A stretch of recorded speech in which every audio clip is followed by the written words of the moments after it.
നമസ്കാരം. സോഡിയാക് മീഡിയയിലേക്ക് എല്ലാ പ്രേക്ഷകർക്കും സ്വാഗതം. 2026 ആഗസ്റ്റ് മാസത്തെ ചതയം നക്ഷത്രക്കാരുടെ നക്ഷത്രഫലം ഒന്ന് പരിശോധിച്ച് നോക്കാം. ചതയ നക്ഷത്രക്കാരെ സംബന്ധിച്ചിടത്തോളം അത്ര ഒരു അനുകൂലമായിരിക്കുന്ന ഗുണഫലങ്ങൾ പറയാൻ പറ്റാത്തൊരു മാസമാണ്. കാരണം എന്താ വെച്ചെന്നാൽ ലഗ്നത്തിൽ അമൃതവശകണ്ഠകാരകനായിരിക്കുന്ന രാഹുവാണ് നിൽക്കുന്നത്. സർവേശ്വരകാരകനായിരിക്കുന്ന വ്യാഴം 6-ാം ഭാവത്തിലാണ് നിൽക്കുന്നത്. 5-ാം ഭാവത്തിൽ ചൊവ്വ നിൽക്കുന്നുണ്ട്. ലഗ്നാൽ നിവർത്തി സ്ഥാനത്ത് കേതുവാണ്. അപ്പോൾ എല്ലാ ഗ്രഹങ്ങളുടെ ഒരു അനിഷ്ടഭാവസ്ഥിതിയാണ് പറയേണ്ടത്. കാരണം 4-ാം ഭാവാധിപതി ബാധകാധിപതിയായിട്ട് അഷ്ടമത്തിലേക്ക് പോയി അവിടെ നീചാവസ്ഥയിൽ ബലഹീനമായിട്ടാണ് നിൽക്കുന്നത്. അപ്പം ഭവന സംബന്ധമായിരിക്കുന്ന സുഖക്കുറവ് പോലെയുള്ള പ്രശ്നങ്ങൾ, ഭാഗ്യക്കുറവ്, ഇങ്ങനെയുള്ള വിഷയങ്ങൾക്ക് യോഗമുള്ളൊരു മാസമാണ്. ദൈവാധീനക്കുറവുള്ളൊരു മാസമാണ്. പക്ഷേ ഒരു പരിധിവരെ ആ ദോഷമുള്ളൂ. കാരണം ലഗ്നത്തിൻ്റെ രക്ഷാസ്ഥാനത്ത് 2-ൽ നിൽക്കുന്ന വ്യാഴത്തെ 2-ാം ഭാവത്തിൽ നിൽക്കുന്ന ശനിയെ വ്യാഴം ദൃഷ്ടി ചെയ്ത് നിൽക്കുന്നത് കാരണമുണ്ട് ഒരു പരിധിവരെ ഒരു പ്രകാരത്തിൽ ദൈവാധീനമുണ്ട്. പൂർണ്ണമായിട്ടുള്ള ദൈവാധീനം ഇല്ലെങ്കിൽ പോലും.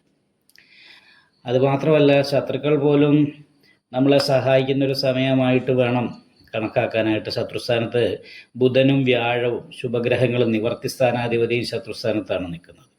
അപ്പോൾ ശത്രുദോഷത്തിൻ്റെതായും വ്യാഴപ്പഴുവിൻ്റേതായിരിക്കുന്ന യോഗം ഉണ്ടെങ്കിൽ പോലും ശത്രുക്കളിൽ നിന്നുള്ള കണ്ടമാനം ദോഷങ്ങളോ പീഡകളോ ഒന്നും ഉണ്ടാകാനുള്ള സാധ്യതയില്ലാത്ത സമയമാണ്.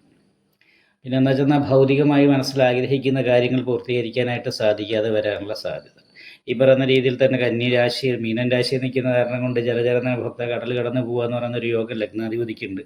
അന്യദേശം നിൽക്കുന്നവരെ സംബന്ധിച്ചിടത്തോളം വളരെ അനുകൂലമായ ഗുണഫലങ്ങൾക്ക് യോഗമാണ്. കാരണം മീനൻ രാശിയിൽ നിൽക്കുന്ന ലഗ്നാധിപതി വ്യാഴം ദൃഷ്ടി ചെയ്തിരിക്കുന്ന കാരണം വീട് വിട്ട് അന്യദേശത്ത് പ്രവൃത്തി എടുക്കുന്നവരെ സംബന്ധിച്ചിടത്തോളം ദൈവാധീനത്തിൻ്റെ കാര്യത്തിൽ വലിയൊരു ദോഷം കാണുന്നില്ല. മാത്രമല്ല അവിടെ ശുക്രനെ ദൃഷ്ടി ചെയ്താണ് ശനി നിൽക്കുന്നതെങ്കിലും സഹായ സ്ഥാനാധിപതിൻ്റെ ഒരു ഗുണം ഏത് സമയത്തുണ്ട്. അപ്പോൾ സഹായങ്ങളൊക്കെ കിട്ടാനായിട്ട് യോഗമുണ്ട്. പക്ഷേ സ്വന്തം നാട്ടിൽ നിൽക്കുന്നവരെ സംബന്ധിച്ച് പ്രതീക്ഷിക്കുന്ന രീതിയിലുള്ള ഗുണം കിട്ടാതെ ഇരിക്കുക, വിപരീത സ്വഭാവം, സന്തോഷിച്ചിരിക്കുമ്പോൾ ടെൻഷൻ ഉണ്ടാകുക, ഇങ്ങനെയുള്ള കാര്യങ്ങൾക്ക് യോഗമാണ്. 5-ാം ഭാവത്തിൽ ചൊവ്വയാണ്. അപ്പോൾ മനസ്സിന് വലിഞ്ഞുമുറിയിരിക്കുന്ന മാനസികമായ പിരിമുറുക്കത്തോടു കൂടിയിരിക്കുന്ന ഒരു മാനസികാവസ്ഥയായിരിക്കുക. മനസ്സിൽ മറ്റുള്ളവരുടെ ആവശ്യമില്ലാത്ത വാശിയൊക്കെ കൊണ്ടടക്കുന്നൊരു മാനസികാവസ്ഥയായിരിക്കുക. അപ്പം ഇങ്ങനെയുള്ള കുറച്ച് പ്രശ്നങ്ങളുണ്ട്. മാത്രമല്ല ശുക്രന് നീചാവസ്ഥ വന്നു, ശനിയുടെ ദൃഷ്ടി വന്നു എന്ന് പറയുന്നൊരവസ്ഥയുള്ള കാരണം പ്രിയ കലഹസ്വത എന്ന് പറയുന്നൊരു യോഗം. പ്രിയ കലഹം എന്ന് പറഞ്ഞാൽ സൗന്ദര്യപ്പിണക്കം, ഭാര്യാഭർത്താക്കന്മാർ തമ്മിൽ സൗന്ദര്യപ്പിണക്കം, അഭിപ്രായ വ്യത്യാസം ഇങ്ങനെ ഉണ്ടാകുന്നത് കാരണം കുടുംബത്തിൽ സുഖക്കുറവ് അനുഭവപ്പെടാനുള്ള സാധ്യതയും തള്ളിക്കളയാൻ പറ്റില്ല. അതേപോലെ 7-ൽ കേതുവാണ്. എന്ത് കാര്യത്തിന് ഇറങ്ങിയാലും ആദ്യം ഒരു തടസ്സം വരും, അതിനുശേഷമാണ് അനുകൂലാവസ്ഥ ഉണ്ടാകുക. അപ്പോൾ അതുകൊണ്ട് തന്നെ നല്ല പരിഹാരങ്ങൾ, പ്രാർത്ഥന മുതലായിട്ടുള്ള കാര്യങ്ങളുടെ മേൽ പറയപ്പെട്ട ദോഷങ്ങളെ പരിഹരിക്കാനാണ് ശ്രദ്ധിക്കേണ്ടത്. 6-ാം ഭാവത്തിൽ വ്യാഴം സഞ്ചരിക്കുന്നത് കൊണ്ട് വ്യാഴപ്പഴമുള്ളതുകൊണ്ട് വിഷ്ണു ക്ഷേത്രത്തിൽ നെയ്വിളക്ക്, ഭാഗ്യസൂക്താർച്ചന മുതലായിട്ടുള്ള വഴിപാടുകൾ ചെയ്യാം. അതേപോലെ ഗണപതി ഹോമം നടത്തുക.